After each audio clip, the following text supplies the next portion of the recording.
Yes, Ustaz Anu udah. Alhamdulillah.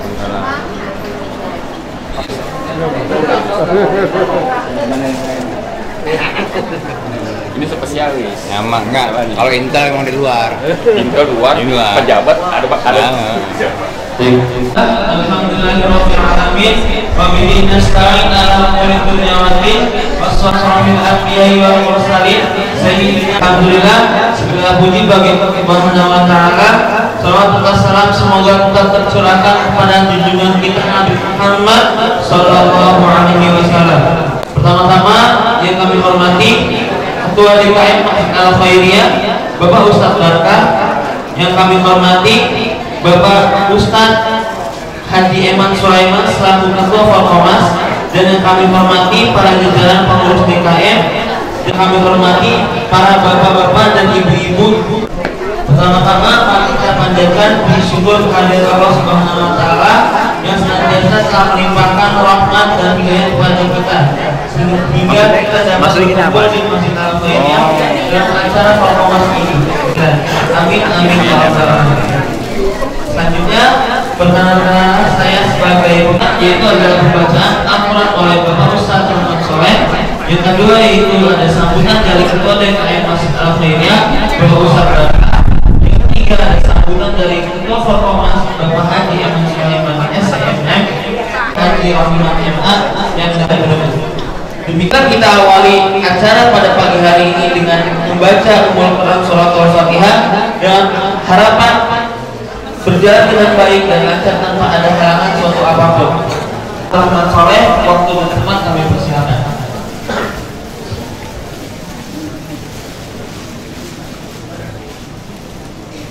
Assalamualaikum warahmatullahi wabarakatuh. Bismillahirrahmanirrahim. Subhanalladzi asra bi'abdihi laylan minal masjidil haram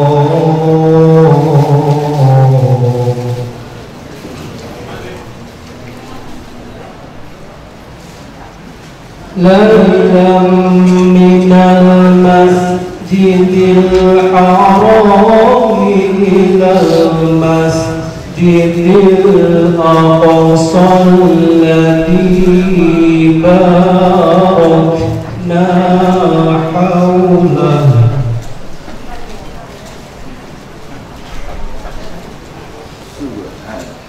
alladzi barakna hawlahu linuriyahu min ayatina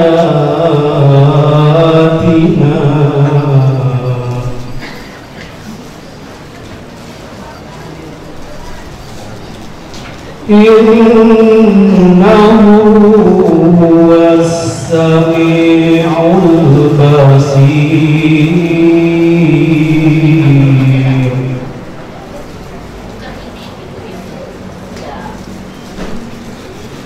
Wa atayna Musa al-kitaba wa ja'alnahu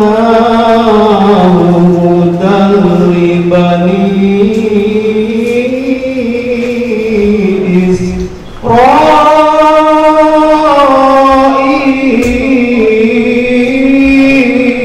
Israil hudan li bani Israil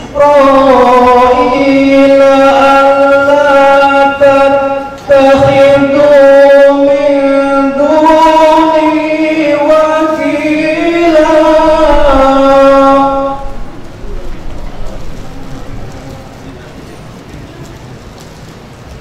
Dzurriyyatan man hamalna ma'a Nuh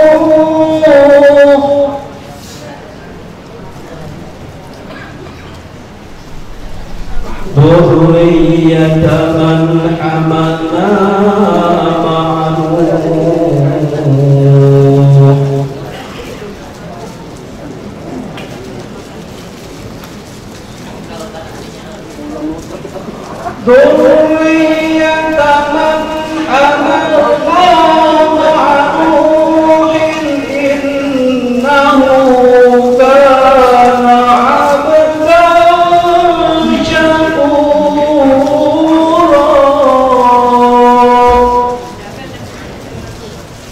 Sadaqallahul azim.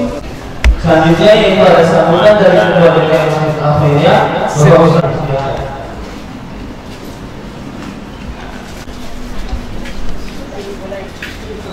Orang jauh nih dari Purwokerto. Bismillahirrahmanirrahim. Rasulahu bil dinil haqq liyudhhirahu 'ala dini kullihi wa kafa billahi shahida.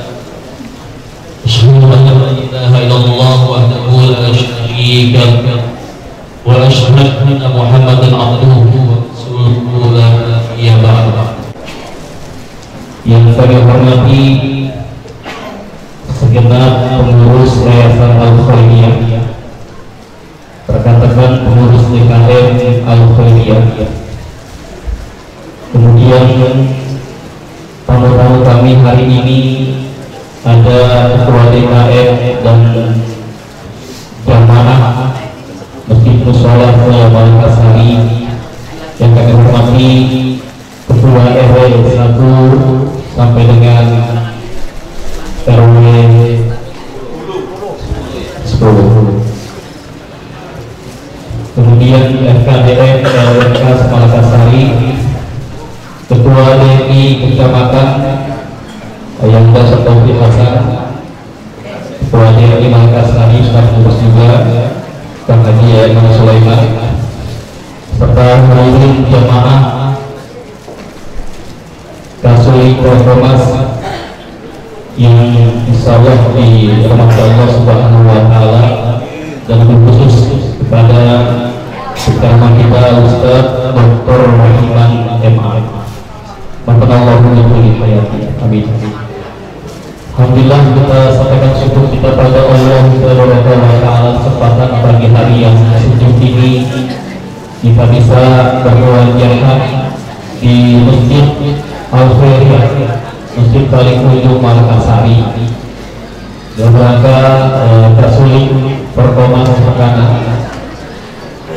Ada dua hal yang kami sampaikan. Yang pertama, ucapan jazakumullah khairan katsiran. Terima kasih banyak kepada Bapak sekalian yang telah menyempatkan waktu untuk hadir di Kasuli Perkomas pada pagi hari ini. Inilah kami Masjid Al-Khairiyah, semoga bisa menjalin lebih dekat ukhuwah ke depan nantinya. Dan yang kedua, kami mohon dibukakan pintu maaf yang seluas-luasnya apabila dalam penyambutan kami pada pagi hari ini masih terdapat banyak kekurangan. Assalamualaikum warahmatullahi wabarakatuh. Waalaikumsalam warahmatullahi wabarakatuh. Semangat masih ada. Alhamdulillah. Wa nasta'inu wa nastaghfiruh.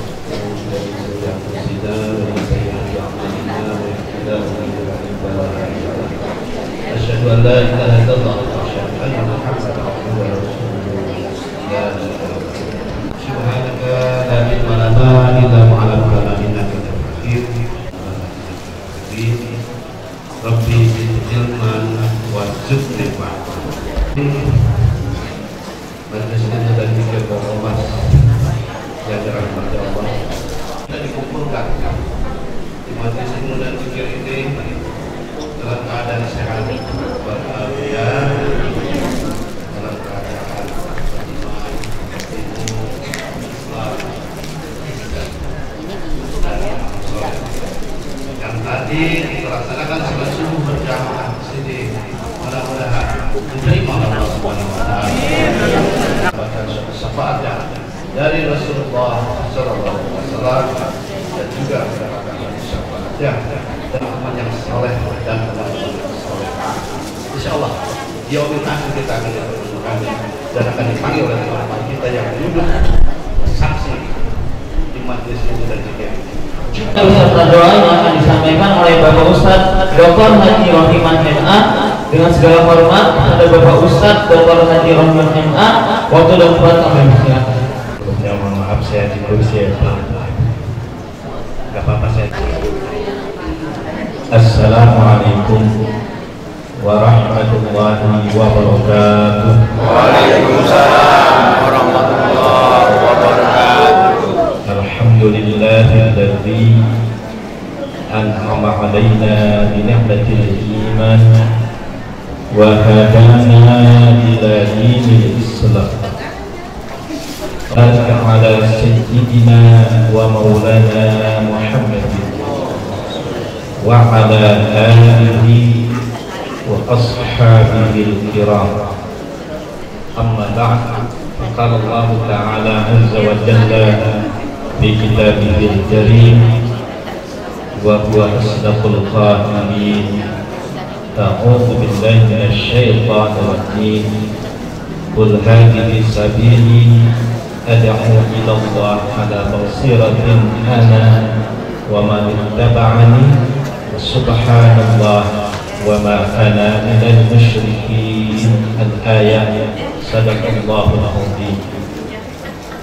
Hadratul muhtaramin, para alim ulama, para kiai, para asatidz, khusus yang saya hormati al-mukarram Bapak Ustaz Haji Eman Sulaiman SKMM sebagai ketua,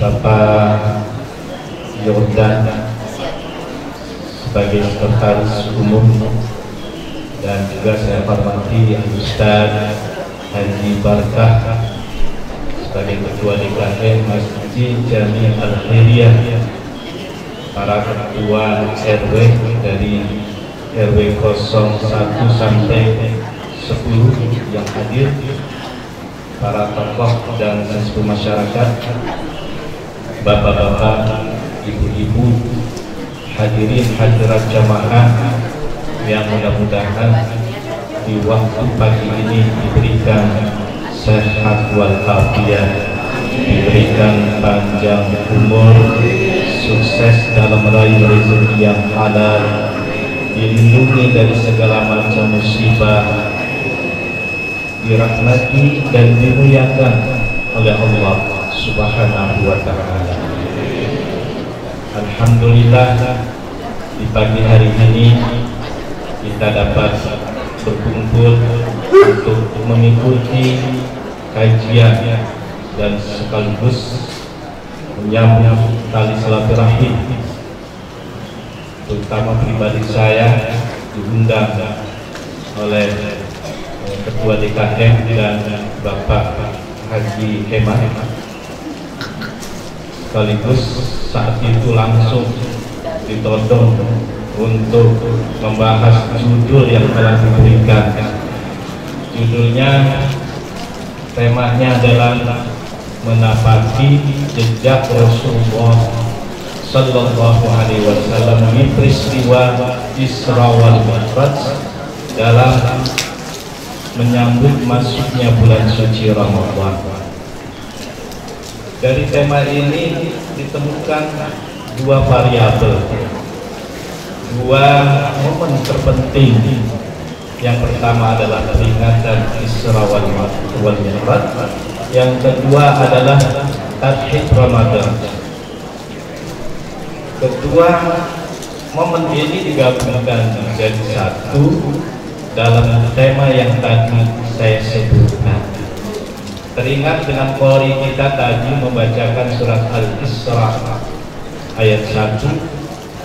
Subhanalladzi asra bi'abdihi lailan minal masjidil haram ilal masjidil aqsa alladzi barakna hawlahu linuriyahu min ayatina innahu huwas samiul basir. Subhana, maha suci Allah. Ayat ini diawali dengan kata lafzul ta'ajjub, suatu lafaz yang mengagumkan, yang merupakan maf'ul mutlaq dalam kaidah nahwiyah sebagai maf'ul mutlaq. Mana fa'ilnya? Ya, mana fi'ilnya? Yusabbihullahu ta'ala subhana. Jadi Allah fa'ilnya, yusabbihu ini adalah fiilnya subhana ini adalah maf'ul mutlaq. Jemaah, apa rahasia yang tersirat dalam kalimat subhana ini? Maha suci Allah. Dalam pendekatan biologis, bahwa subhana ini memiliki pengertian tanzi. Tanzi itu melepas diri Allah dari sifat-sifat makhluk. Dalam ilmu tauhid Ahlus Sunnah wal Jamaah, kalimat subhana ini termasuk amrut suluk, yaitu perkara salbiyah, nafyul amri ma la yaliqu bihi, suatu perkara yang tidak layak pada zat Allah. Dimulai Allah tidak ada awal, dinamakan tidak. Dimulai dengan Allah tidak berakhir, la akhira li wujudi. Allah itu bapa. Allah ini tidak sama dengan makhluk. Allah itu tidak membutuhkan. Dan terakhir wahdaniyah, yaitu ada ta'addud yang berarti bukan bilangan.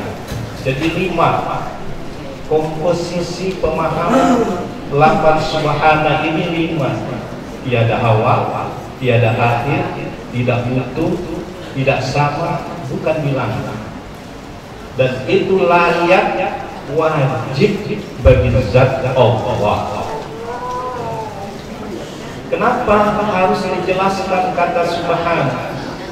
Ketika peristiwa Isra Mi'raj telah dijalankan oleh Rasulullah pada tahun 10 kenabiannya sebelum hijrah ke Madinah, saat itu ba'da zuhur yang tadinya sudah Islam, maka para sahabat Nabi keluar dari agama Islam karena nggak percaya bahwa semalam Rasulullah itu diberangkatkan dari Masjidil Haram ke Masjidil Aqsa menuju Sidratul Muntaha. Tidak ada yang percaya, karena Isra wal Mi'raj ini kategorinya masuk masalah sam'iyah. Apa sam'iyah?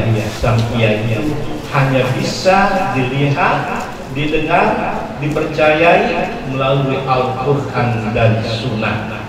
Akal tidak bisa menembus ke sana. Nah, ternyata untuk menelusuri akal kita diawali dengan kata subhana. Allah tidak sama dengan makhluk.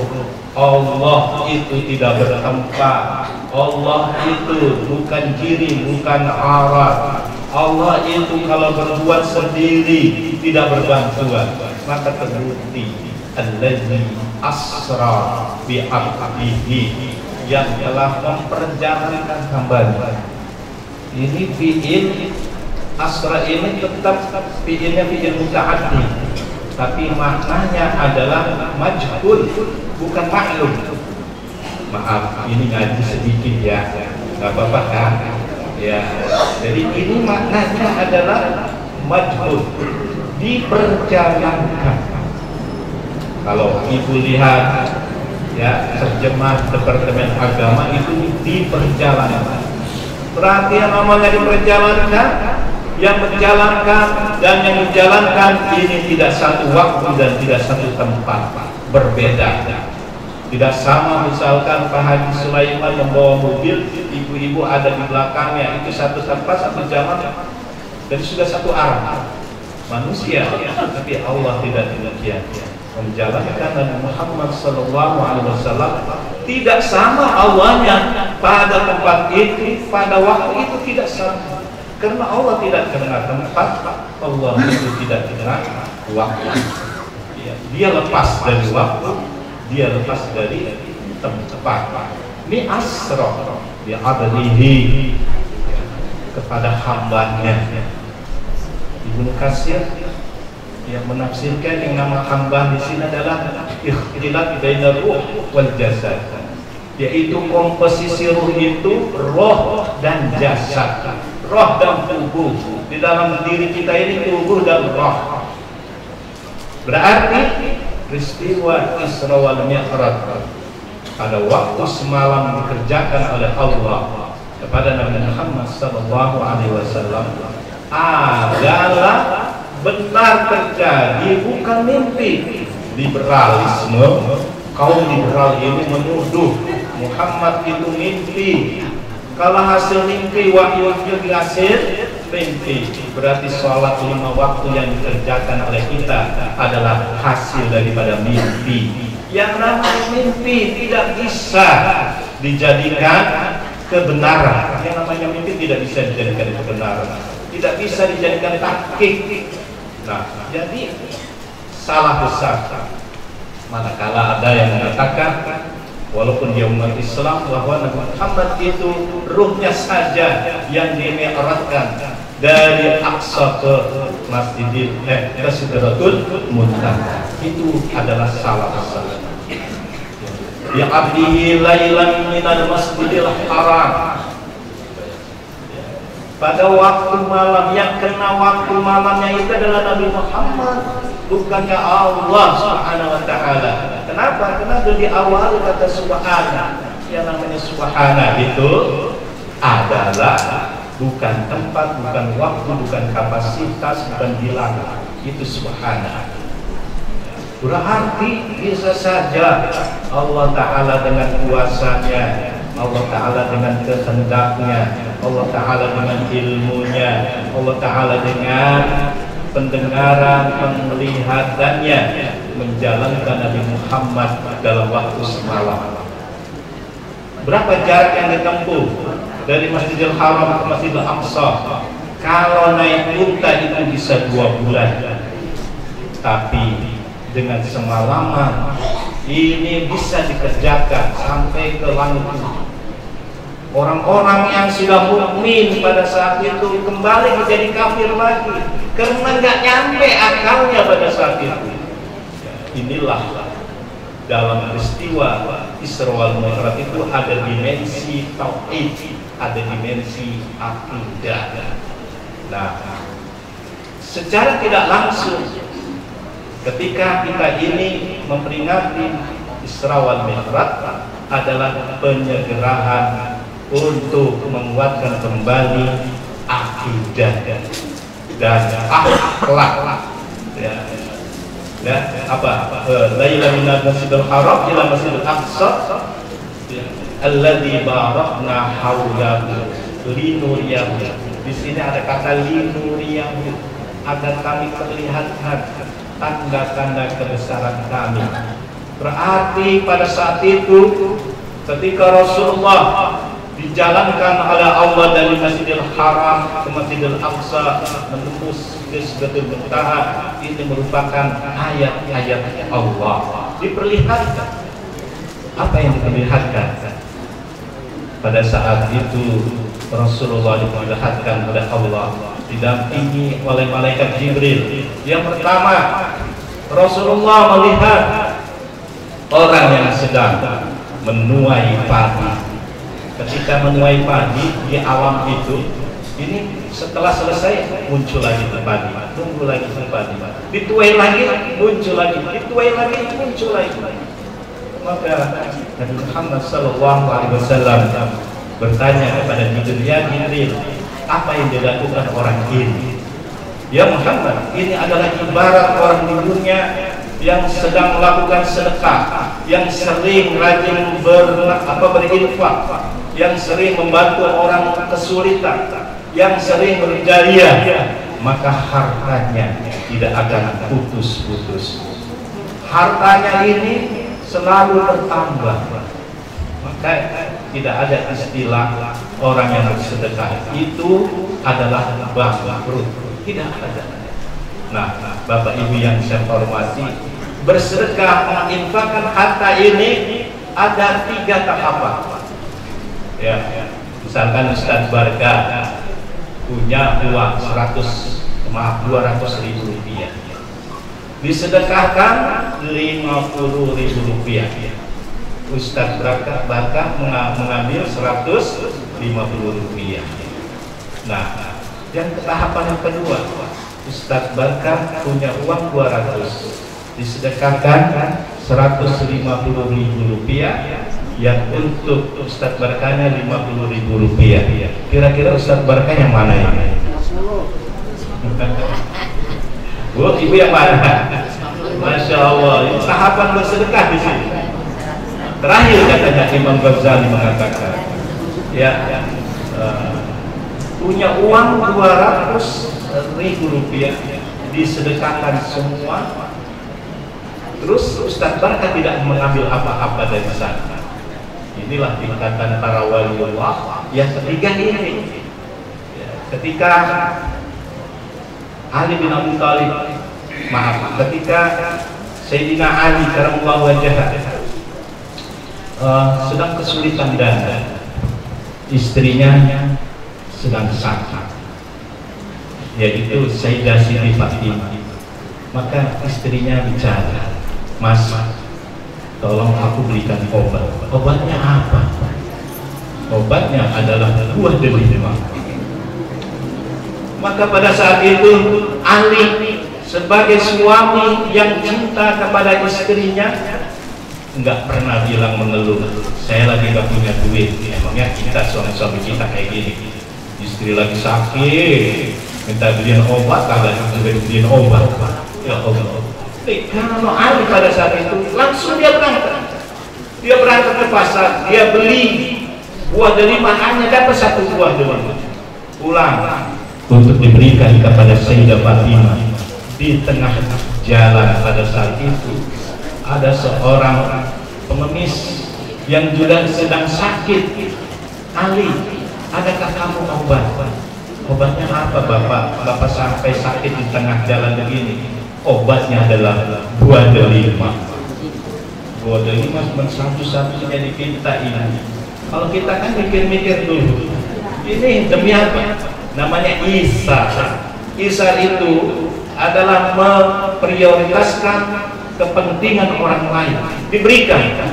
Ali datang pada saat itu ke rumahnya, maka Sayyidah Fatimah menagih, "Mana suamiku buah delimanya?" Maka Ali dengan minta maaf, "Istriku minta maaf, tadi ada orang yang juga sakit, obatnya sama buah delima. Aku mau beli lagi tidak punya uang, cuma uang segitu-gitunya aku belikan untuk beli obat untuk kamu, tapi diminta sama orang tadi." Maka Sayyidah Fatimah, wanita yang solehah, tersenyum, "Suamiku Ali gak usah diberikan. Aku mendengar kedermawanan kamu saja, aku sudah sembuh. Nggak perlu lagi aku obat." Luar biasa ini akhlaknya Sayyidah Fatimah. Gak lama kemudian datanglah Salman Al-Farisi, ya, di depan rumahnya mengetuk pintunya. "Assalamualaikum warahmatullahi wabarakatuh." Dibuka. "Waalaikumsalam." "Wahai Salman, ada apa datang ke sini?" "Aku diutus oleh Rasulullah, mertua kamu, untuk menyampaikan nampan ini kepada kamu." "Nampannya apa isinya?" "Buka aja." Nah, itu lagi ditutup dengan kain nampan gitu. "Ini apa wahai Salman Al-Farisi? Coba kamu buat aja, kamu buka aja." Begitu dibuka, ternyata buah delima isinya 9 buah. Maka Ali bertanya kepada Salman, "Hei Salman, betulkah dari mertuaku Rasulullah SAW memberikan kepadaku ini 9 buah delima?" "Betul wahai Ali." "Bohong kamu. Kalau aku bersedekah 1 buah delima, maka jaminannya Allah memberikan 10 buah. Ini tidak 9 jumlahnya, kalau kamu mau tahu. Ini 10. Mana yang 1? Nih kok sumpetin." Memang sengaja saya ingin mengetahui, ingin sekali menggerada sampai di mana, sejauh mana keimananmu atas jaminan Allah Subhanahu wa ta'ala. Nah, hadirin, kembali kepada tamsil tadi, bahwa orang yang bersedekah itu sudah dicontohkan di dalam peristiwa Isra Mi'raj. Yang kedua, Rasulullah diperlihatkan oleh orang yang memukulkan kepalanya di tembok sampai pecah.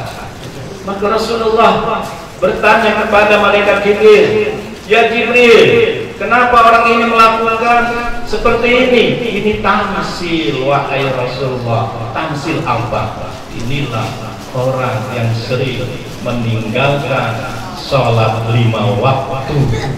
Perintah sholat 5 waktu disengaja ya abaikan, dia tinggalkan. Ini siksaannya. Mudah-mudahan ibu-ibu di sini rajin sholat 5 waktunya. Ibu ya, jangan ditinggalkan. Walaupun dalam keadaan mana, tetap yang namanya sholat jangan ditinggalkan. Yang ketiga, ada dimensi akhlak dalam peristiwa ya, Isra wal Mi'raj ini. Yang ketiga katanya, Rasulullah diperlihatkan kepada orang yang diberikan makanan daging, satu daging mentah, satu daging matang. Yang mentah ini sudah busuk dan menjijikkan, yang matang ini mengharukan, tapi yang dimakan adalah daging mentah. Saat itu Rasulullah sampai menjijik, sampai geli melihatnya. Bertanyalah kepada Jibril, "Ya Jibril, kenapa orang ini dikasih daging matang, daging mentah, kok pilihnya daging mentah? Pada busuk itu daging mentah." Ini adalah tamsil ya Rasulullah. Orang yang sudah punya istri tapi masih selingkuh dengan perempuan lain di luar dan dia melakukan zina. Mudah-mudahan bapak-bapak sini nggak ada yang selingkuh. Yang mana nih yang nggak selingkuh? Pakai baju coklat? Pakai baju biru? Ya, mudah-mudahan tidak ada yang selingkuh. Orang ini juga melakukan di mana dia sudah bersuami tapi dia juga masih selingkuh dengan suami orang lain. Alhamdulillah. Inilah tamsil orang yang melakukan perzinahan. Bapak Ibu yang saya hormati, berarti eksistensi daripada Isra ini adalah membina kembali karakter. Apa itu karakter? Kalau bahasa akhlak itu adalah halun nafsi da'iyatun laha ila af'aliha min ghairi fikri wa ruhiyah. Kondisi batin yang didorong untuk melakukan tindakan tanpa proses berpikir hidup. Ya, singkatnya karakter itu adalah kecenderungan hati. Contohnya nih ya, ibu sedang mencuci pakaian suami ibu. Uang suami ibu ketinggalan 500.000 rupiah di kemeja suami ibu. Suaminya lupa, nggak inget lah, yang namanya lupa ya nggak inget. Nah saat itu bagaimana tindakan ibu? Dipulangkan uang ini kepada suami ibu, apa ibu ambil? Ambil. Nah inilah kecenderungan. Ini yang disebutkan karakter. Masa manusia itu dihadapkan Tuhan, fa'alhamaha ujuraha wa taqwaha. Allah memberikan ilham jalan ujur, jalan keburukan. Allah mengilhamkan jalan takwa, jalan kebaikan. Ketika ibu pada saat itu menggunakan akal sehatnya, menggunakan syariat yang benar, ini uang tetap uang suami saya, tapi kalau saya belum izin, maka menurut fikih adalah dosa merampas, hukumnya haram. Maka ibu kembalikan lagi, kata suaminya, udahlah bu, ambil aja. Alhamdulillah. Kalau kadang-kadang ini bermain di sini, bermain apa? Bermain kecenderungan kita. Ini mau dipulangi apa mau diambil? Nah ini ya, maka ada kecenderungan buruk, ada kecenderungan baik. Itu yang disebut dengan karakter. Dalam peringatan Isra wal Mi'raj ini ada binaan karakter manusia supaya kita memiliki karakter baik. Tamsil itu adalah bimbingan karakter. Nah hadirin, ketika kita tadi sudah mempelajari kata subhana, berarti ini bisa dipahami melalui pendekatan ilmu tauhid, berarti ada dimensi untuk memperbaiki akidah. Badiru, maaf, di dalam satu hadis, jaddidu imanakum biqauli la ilaha illallah. Perbaharuilah iman kalian dengan mengucap kalimat la ilaha illallah. Ya, kenapa harus diperbarui iman kita dengan kalimat la ilaha illallah? Karena setiap saat kita dirindukan oleh kuburan. Setiap saat kita ini diingat oleh kuburan. Kata kuburan, ana baitul wahdah, ana baitul wahsyah, ana baitul duh, ana baitul zulma. Kata kuburan, saya ini adalah rumah yang penuh dengan kesendirian. Saya ini adalah rumah yang penuh dengan kesepian. Kalau saya ini adalah rumah yang penuh dengan kegelapan. Selalu setiap detik kuburan ini merindukan, mendapatkan harapan kita. Lah kita ini harus mempersiapkan diri dengan mengucap kalimat la ilaha illallah atau memahami kalimat la ilaha illallah. Fa'lam annahu la ilaha illallah. Jamaah, menurut Ahlus Sunnah wal Jamaah, mazhab Asy'ariyah wal Maturidiyah, kalimat la ilaha illallah ini ada pemahaman sifat wajibnya Allah, sifat mustahilnya Allah, sifat jaiznya Allah. 20 yang wajib, 20 yang mustahil, satu perkara jaiz, berarti 41 akidah yang harus kita pahami. Muhammadur Rasulullah, ada 4 yang wajib bagi Rasul, 4 yang mustahil bagi Rasul, satu perkara jaiz, berarti 9 ditambah 41 berarti 50 akidah yang harus dipersiapkan untuk persiapan dibawa pulang ke alam barzakh. Tepatnya di mana? Itu digunakan oleh kita di saat kita sedang sakaratul maut. Kondisi orang yang sedang sakaratul maut itu dijelaskan dalam Al-Quran. Laqad kunta fi ghaflatin min hadza fakashafna anka ghita'aka wa basukal yawma hadid. Sungguh kamu dalam kondisi lalai. Orang sakaratul maut itu lalai. Lalai apa? Lalai pada saat itu karena terekam masalah-masalah dunianya. Ya. Lalai juga masalah jabatan dan kedudukan, masalah harta benda, semua ya, sebanyak problem-problem dunia ini akan dibawa pada sakratul maut. Orang yang selamat itu adalah orang yang mengucapkan kalimat la ilaha illallah.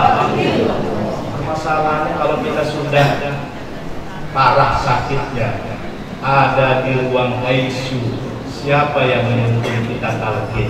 Dokter, ya. Suster, anak pun belum bisa menuntun diri kita kecuali anak yang soleh. Nah ini peran kita mendidik anak, bukan lulusan S1, S2, S3 anak kita, tapi yang soleh, yang bisa membantu orang tuanya menuntun kalimat la ilaha illallah.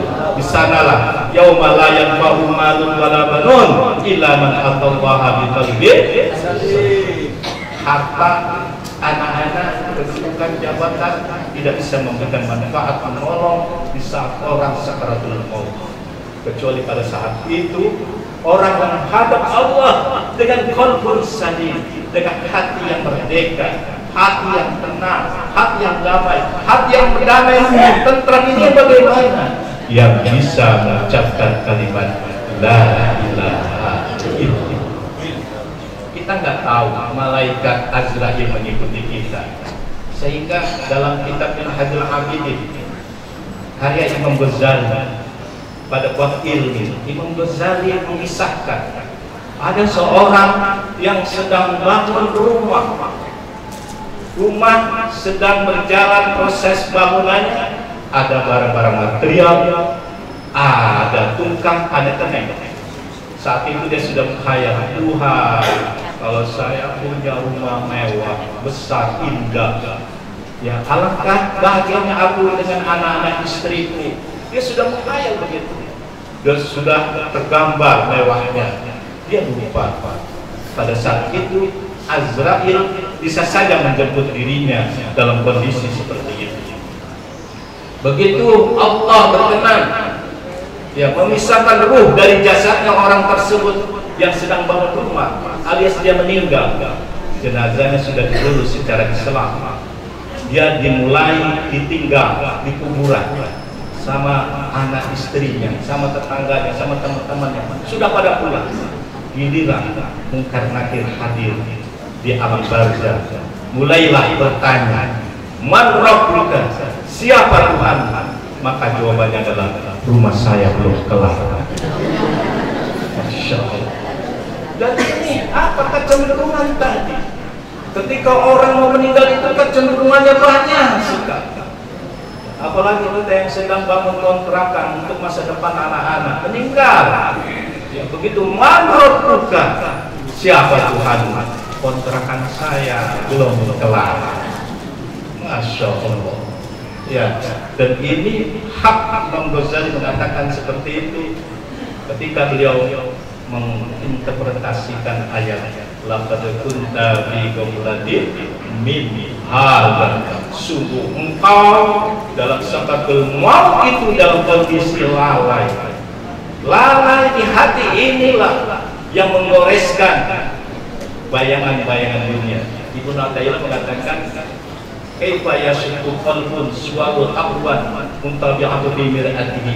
Bagaimana hati itu mau bercahaya sementara bayangan-bayangan dunia masih hinggap di dalam diri kita. Bayangan dunia ini ketika kita sholat saja masih bercampur. Pak Ustadz Haji Sulaiman, Eman Sulaiman, mau pergi ke masjid misalnya ke sini, ada seorang wanita cantik, janda, menegur Pak Haji Sulaiman, Assalamualaikum Pak Ustadz, mau kemana? Mau ke masjid Al-Khairiyah. Begitu jadi imam, rakaat pertama yang dibayangkan adalah janda.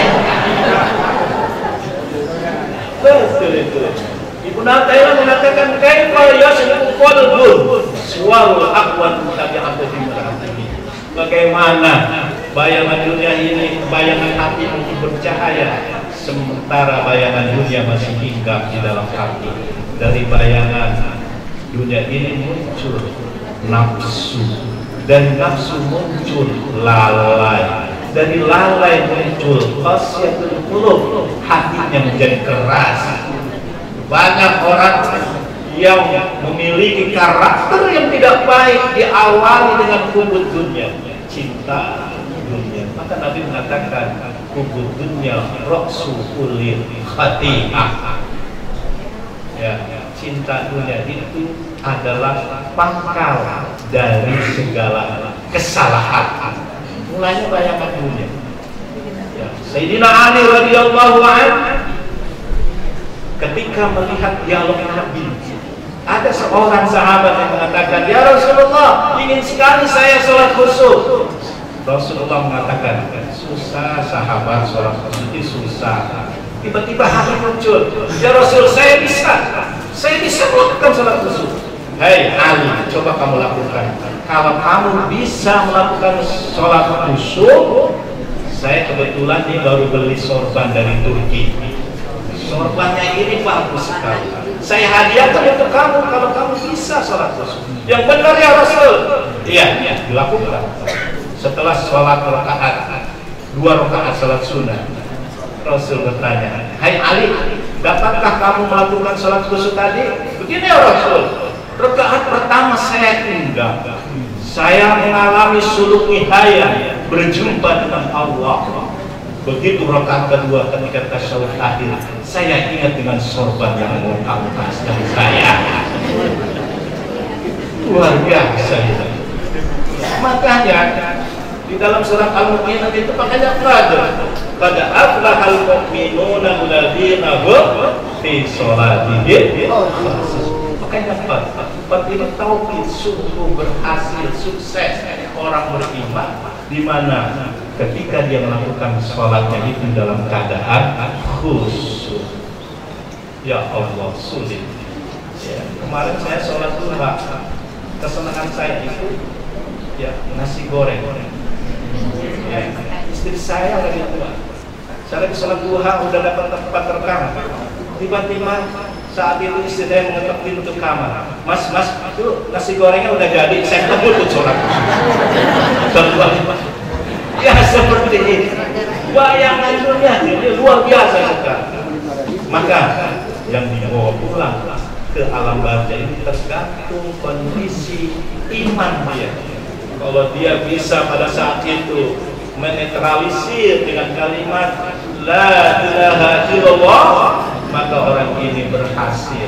Rasul mengatakan man qala la ilaha illallah fi akhirih dakhala al-jannah.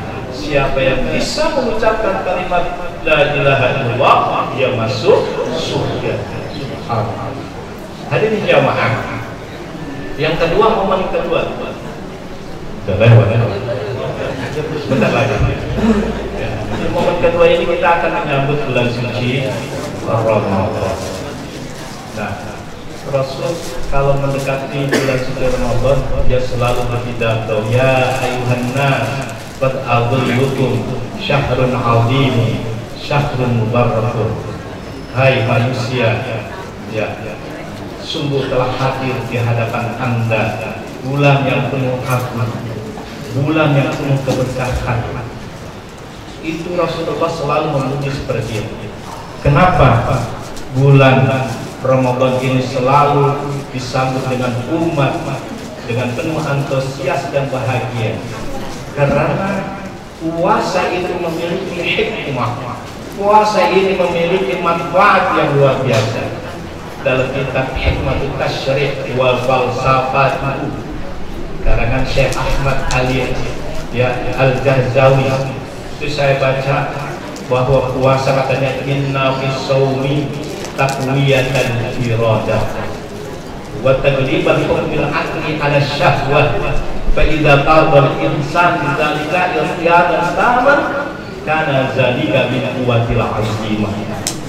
Singkatnya dari teks itu bahwa orang yang melakukan ibadah puasa adalah memiliki daya kekuatan kehendak yang sangat tangguh, karena terbiasa menahan nafsu, karena terbiasa menahan hal-hal yang bikin membuat orang itu gagal puasanya. Nah, kekuatan kehendak ini di dalam kehidupan ya ini sangat berarti. Di saat orang sudah memiliki kekuatan kehendak, maka akan muncul sifat istiqomah, ya, sifat yang terus ajak konsisten, dia tidak terpedaya dan tidak tertipu. Tujuannya ketika orang ini memiliki kehendak, memiliki kekuatan kehendak, dia tidak tertipu dengan dunia. Hadir di dalam satu ayat dikatakan ya ayyuhal insan ma gharraka bi rabbikal karim. Wahai manusia, kenapa kamu itu bisa terpedaya, tertipu dengan dunia sehingga yang membuat menghalangi kehambaanmu di hadapan Allah. Orang yang tertipu itu ya tidak saja di kalangan kita, kalangan ulama pun bisa tertipu. Ibnu Syaqqaq selevel dengan Syekh Abdul Qadir Al-Jailani radhiyallahu anhu, murid daripada Syekh Al-Imam Junaidi Al-Baghdadi. Dia hafal Al-Quran, dia hafal hadis, memiliki menguasai bukan 4 mazhab tapi 5 mazhab. Kalau 4 mazhab itu Hambali, Maliki, Syafi'i, Hanafi. Ini ditambah Ja'far Shadiq. Nah, Ja'far Shadiq ini adalah mazhab fikih yang kelima, ini dikuasai Ibnu Syaqqaq. Saat itu Ibnu Syaqqaq karena dia terkenal namanya di luar negeri sampai ke Roma, ahli hukum. Banyak pastor-pastor yang belajar, pendeta-pendeta yang belajar dengan Ibnu Syakor, sehingga diundang ke Roma. Di Roma dikasih rumah, fasilitas oleh raja, kasih kendaraan, semuanya gaji pun yang sangat memuaskan per bulan. Ibnu Syakor ini usia sudah 42 tahun belum menikah. Saat itu ada hasrat ingin menikah. Tuan Raja, saya ini mau menikah nih. Ini belum menikah, usia berapa? 42 tahun. Pilih saja gadis mana yang kamu mau, yang kamu sukai. Maka Ibnu Syakor mengatakan itu tidak di sana. Oh, itu gadis Roma itu kebetulan anak saya, anak andri saya. Kata Raja Roma, saya tidak keberatan kalau Anda akan menjadi bagian dari keluarga saya. Anda akan menjadi pangeran, Anda akan menjadi maju. Kenapa? Saya terima. Kamu orang pintar, kamu orang intelektual. Ada syaratnya enggak? Syaratnya apa, Raja Roma? Syaratnya begini aja. Kamu keluar dari Islam, masuk agama kamu. Apa yang terjadi? Ibnu Syakor murtad dari Islam, masuk agama Nasrani. Itu tingkat ulama. Ulama aja bisa tertidur. Alhamdulillah. Nah, hadis jamaah. Mudah-mudahan kita ini tidak tertidur dengan benar. Ya. Nah, jadi puasa itu justru akan melatih diri kita agar memiliki kekuatan terhadap. Yang kedua, al-muraqabatu lillah wal hayatu minhu. Puasa ini ya bisa memunculkan sifat muraqabah. Apa muraqabah?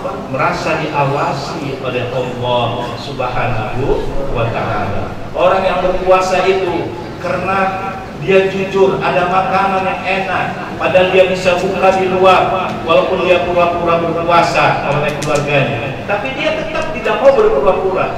Itu namanya muraqabah, merasa diawasi oleh Allah. Hadirin, Ibnu Syakor, maafkan, Asy-Syakran Al-Waraqis, seorang ulama Al-Hafidh, dia mendalami Islam, orangnya ganteng, baru usia 30 tahun. Jadi imam masjid.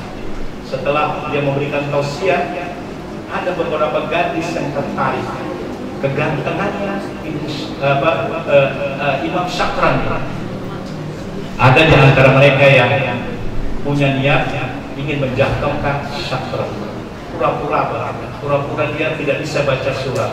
Mas Syakran kesini dong, tolong bacain surat. Maka dibaca di tengah jalan. Jangan di jalanan, itu di rumah saya. Begitu masuk ke rumahnya itu dikunci. Perempuan ini telah melucuti pakaiannya dan auratnya terbuka. Bayangkan seorang ulama masih muda, selera juga masih ada, dikasih tubuh wanita yang cantik jelita seperti itu. Saya tidak percaya kalau Pak Eman digituin. Pastilah. Tapi ya, Imam Syakran Al-Maraqis pada saat itu memiliki sifat muraqabah. Mbak, mohon maaf Mbak, di mana tempat air itu? Udahlah, jangan penghulu segala, terjam aja langsung. Orang nggak ada. Siapa-siapa di sini, itu rumah saya. Tetap dia ngambil air wudhu. Ketika dia mengambil wudhu, dia berdoa, ya Allah, tolonglah saya dari jebakan kejahatan ini. Ya Allah, tolonglah saya dari perbuatan yang haram dan zina. Maka wajah yang ganteng ditukar oleh Allah dengan wajah aki-aki yang sangat tua dan meninggikan. Maka perempuan ini begitu, Anda Syakran bukan? Ya Syakran saya yang tadi ente kunciin. Bukan, Syakran itu ganteng, dibuka, dibuka, diusir. Maka Imam Syakran mengatakan, alhamdulillah, wajah yang ganteng ini Bu, kembalilah pada dirinya. Ini adalah orang yang muraqabah. sudah itu saja karena udah kesiangan. Ya, insya Allah dilanjut pada momen berikutnya. Al-Fatihah. A'udzubillahi minasyaitonirrajim. Bismillahirrahmanirrahim. Alhamdulillahirabbil alamin. Arrahmanir rahim. Maliki yaumiddin. Iyyaka na'budu wa iyyaka nasta'in.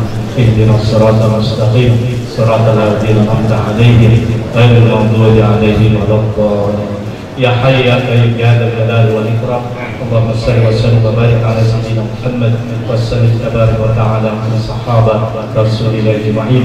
Alhamdulillahi rabbil alamin. Allahumma tawil a'marana was-sahhi ajsadana wa nawwir qulubana was-sabbit imanana wa ahsin a'malana wa wassi' arzaqana wa ilal khair qaridna wa 'anil syarr ab'idna waqdi hawaijana fid din wad dunya wal akhirah innaka ala kulli syai'in qadir.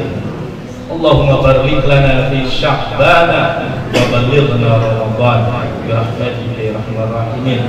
Allahumma lakal hamdu wa lakal syukru wa ilaikal mushtaka antal musta'an la haula wa la quwwata illa billahil aliyyil azim. Rabbana atina fid dunya hasanah wa fil akhirati hasanah wa qina adzabannar. Ibadallah subhana rabbika izzati amma yasifun. Wassalamu ala mursalin. Alhamdulillahi rabbil alamin. Kurang lebih mohon maaf. Wallahu muwaffiq ila aqwamit. Wassalamualaikum warahmatullahi wabarakatuh.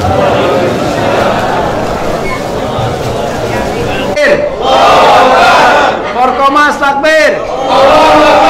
Depi takbir.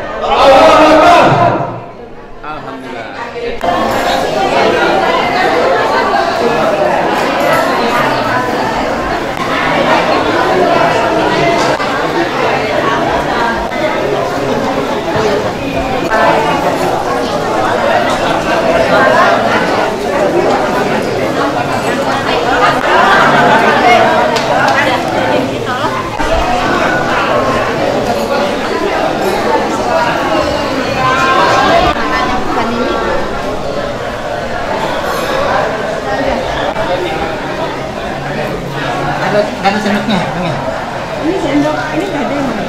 Dari tadi ada. ada plastik ada.